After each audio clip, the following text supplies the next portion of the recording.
Hi, my name is Dave.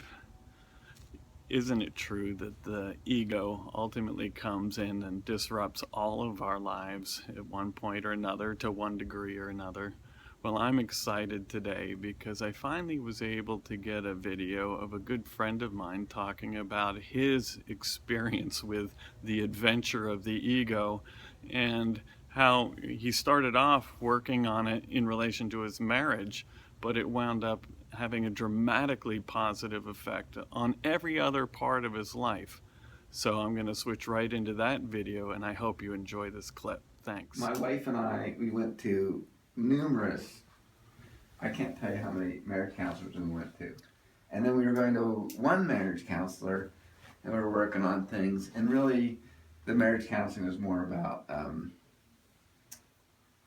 communication. But if you don't have anything really good to communicate, it doesn't really help you that much. So I go seeing Peter Rhodes, and the gift that Peter. So I simultaneously was going to a marriage counselor with my wife, and then on my own, I went to see Peter Rhodes, and Peter Rhodes said, "Well, I can't really help you with your marriage." And I'm like, "You can't." Well, that's what I'm here for, is to get my marriage straightened out. And he goes like, "Oh no, she may even leave you. I can't really help you with that. But if you're interested, I might be able to help you with you if you're interested." And I'm like, "Whoa, okay, whatever." And what he did for me is he convinced me that I'm selfish, and that that's okay, and that everybody's selfish. And once I understood, I'm a human being. I'm selfish. Everybody's selfish, and everybody else's selfishness is none of my business.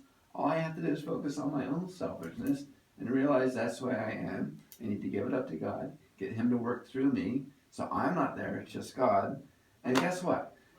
The next time I went to that marriage counselor with my wife, and they're going on about blah, blah, blah, blah, this and that, and who's driving, giving directions to who, and this problem, that problem. I'm listening, and I'm sorry. Yeah, I think I was being selfish there, because I can be selfish.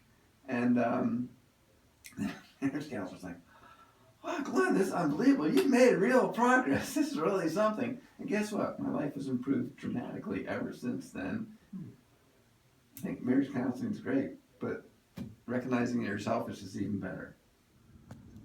So thanks, Glenn. That's a real gift. And I guess the takeaway for that is, if we are all caught up in our ego to the extent that we don't even know how it's influencing our lives, we can spend a lot of money on counselors or therapists or all kinds of help, and at the end of the day, it's really not going to help us at all.